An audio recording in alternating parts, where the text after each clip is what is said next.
Hello guys! Today, November 4, 2023, we'll be having our staycation for 2 nights here at Seda, Manila Bay. This is a 4-star hotel located within the vibrant entertainment city along Macapagal Road. This Seda branch at Ayala Manila Bay has 350 rooms which features family room. And this just opened last July 2023. And this is the only hotel I know which has a game room and playroom for toddlers with a mini golf course all located at the 5th floor of the hotel.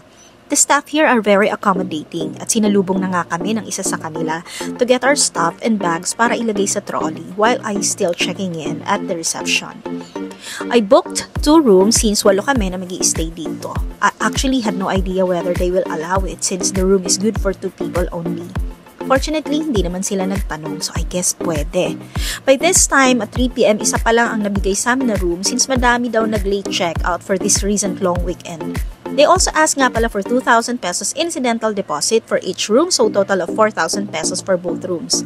Umakyat na nga kaming lahat sa room at nag-rest ng konti while waiting for the other room to be issued to us. So this is a 30 square meter deluxe room with a twin bed, actually double bed and a single bed with a breakfast buffet for 2.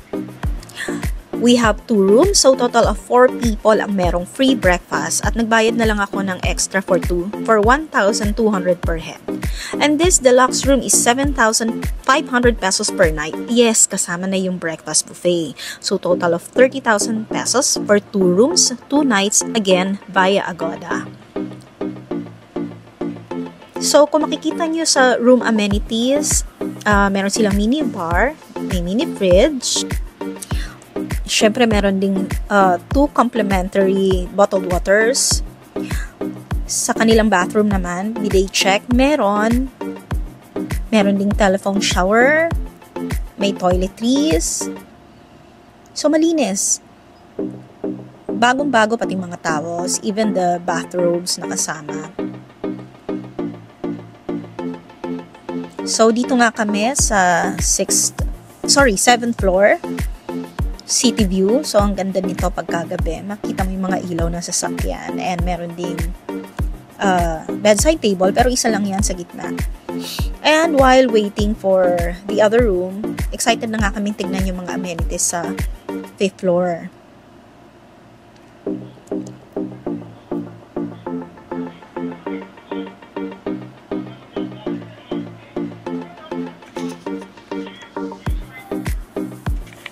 So, ganyan kalaki yung kanilang outdoor pool area. At this time, may mga tao pa kasi nga, yun yung mga, meron pa ring extended staycation. So, nandyan din yung outdoor shower. Meron ding parang kids playground dun sa kids pool mismo. At ito yung adult pool, sabi nila infinity yan. 4 feet ang lalim ng buong adult pool na yan. So, ang ganda dito pag sunset, ang dami ring mga resort chairs and tables sa paligid. Eto nga pala yung kanilang gym, sobrang laki din. At ang daming equipments, hindi na ako pumasok, baka may nag-workout, nakakahiya. So, dito naman yung changing room and toilets. Diyan din kayo pwedeng manghingi ng pool towels.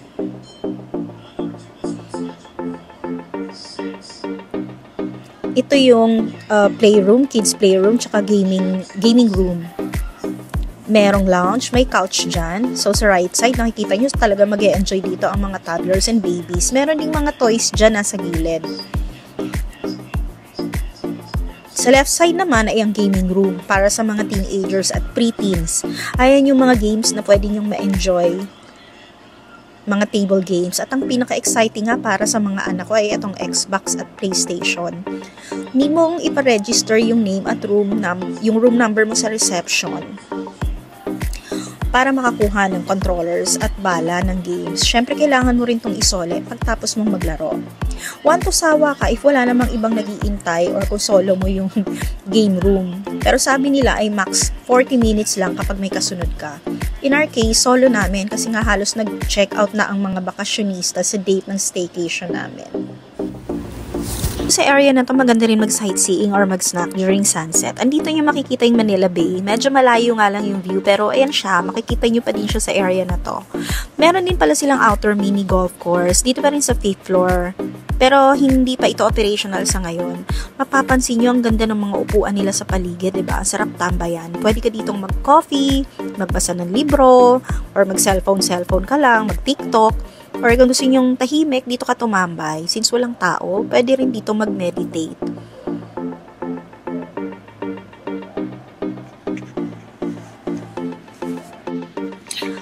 Around 5 PM na nga pala kami nabigyan ng second room kasi daw nilinis pa. Same lang naman yung itsura since parehong deluxe room yung binuko at parehong city view. I initially requested for connecting rooms pero sad to say not available during our stay. Okay na din kasi parehong nasa 7th floor naman yung rooms. And by the way, need pala ng keycard when going up and down, especially dun sa pool area. But when just going to the lobby, okay na walang keycard. On our second day nga ay nang mall kami ni Lon at Tita at nag-lunch kami sa Ayala Manila Bay Mall dahil walking distance lang to sa hotel. Si Sean and Skylar naman ay umattend ng cosplay and gamers event sa World Trade Center. At yung mga older boys ko ay naiwan sa room at naglaro sa gaming room. After ng event ni Bunso ay kasama niyan dumating sa hotel ang kanyang mga group of friends na gamers na galing din sa event. Dito na nga namin din sinamantala yung magandang panahon para ma-enjoy yung pool. Meron nga pala itong mini bar sa gitna. Hindi pa siya operational pero may mga hotel staff around na may dalang menu if gusto mong mag-order ng food or cocktails at pwede kang tumambay dun sa minibar sa gitna ng pool para social, Instagrammable kasi. Sa ngayon kasi ang kanilang bar nasa rooftop na hindi ko na binisita kasi nakalimutan ko. Sobrang relaxing tong moment na to para sa akin. Therapy nga after an exhausting work. Ika nga, work hard, play harder. And napaka-valuable ng bonding time namin ng family ko kasi this serves as support for each of our mental health. Nag-order nga kami ng mango shakes, orange juice, beer, at 3 orders ng pizza kasi ang dami namin para kunyari yaman-yamanan.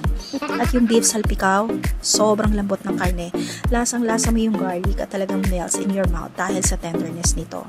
Dito ka nga masasabi napakabait ng hotel staff kasi hindi man lang kami sinita, ang dami-dami namin. Kasi pati yung mga group of friends ni Bunso, swimming din eh. Nag-game pa nga sila sa gaming room. Eto pa, pinainit pa namin yung palabok na in-order namin sa Grab kahapon. Wala akong masabi dito sa hotel na to. Yung pool pala nila hanggang 8 PM ah. Sobrang luwag. Siguro kasi wala namang ibang tao nung araw na to sa pool. Na solo nga namin eh. In fact, dumating pa yung isang pinsan ko at pamangkin ko na si Aki at nakiswimming din. O diba, nakakaloka. Yung huling gabi nga namin dito sa hotel, ay naging total of 11 packs na kami kasi dumating pa yung kapatid ko na si Sid. Nag-request na lang kami ng 2 extra blankets at yun yung nilatag namin sa sahig para makahiga yung iba. O, diba? Para-paraan. After nga mag-swimming ay nag-dinner na kami sa nearby David's Tea House. So ayan, dyan yung makikita kung gaano kami kadami na bumalik sa hotel. Ito yung mga moments na priceless at makikita mo lahat masaya.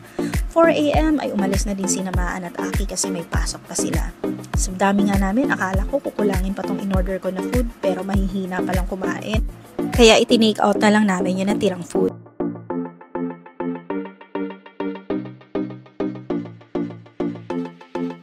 Kasan nga pala, 4 na lang kami ni Tita, ni Lance, at ni Sid na nag-breakfast kasi si Sher at Siron ay maaga ring umuwi dahil may pasok na sa school. Si Lon naman ay may sore throat, walang ganang kumain.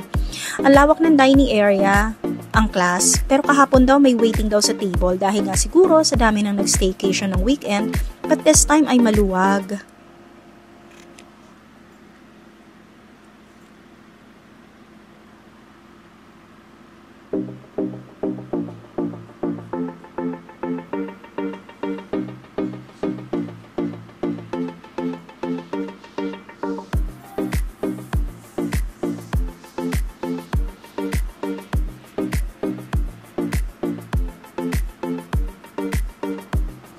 Ang sarap ng gulay nila dito at bagoong, lalo na yung talong. Tapos yung dilis at danggit, sobrang sarap talaga. Pati yung mga kakanin, ang lambot at hindi siya ganun katamis, hindi nakakaumay. So meron din silang different kinds of cereals, different kinds of bread. Hindi ko na nga natikman yung beef empanada, mukhang masarap.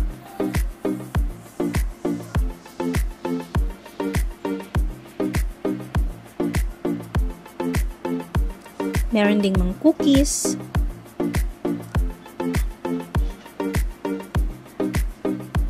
May toaster. Ang daming pagpipili ang tinapay, nakakatuwa.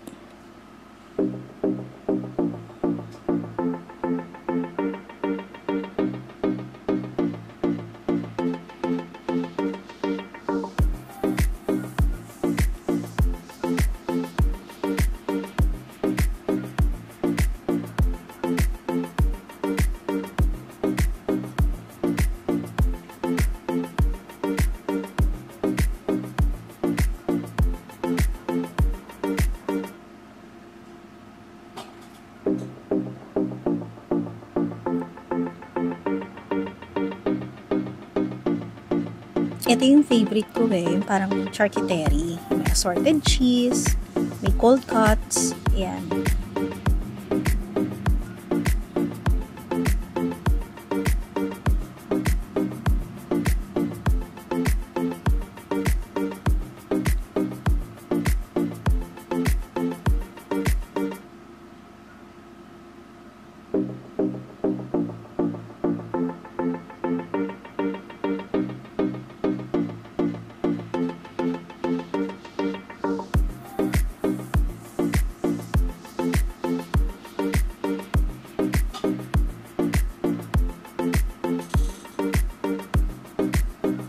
So, meron din sila ditong soup station. Ikaw yung mamimili ng noodles mo at kung ano yung gusto mong ilagay na toppings or ingredients. So, ayan yung selection.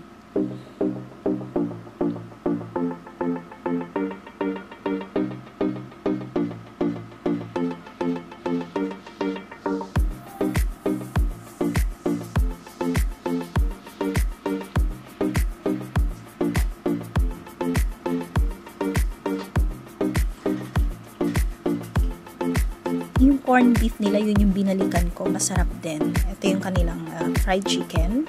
Meron din yung gravy.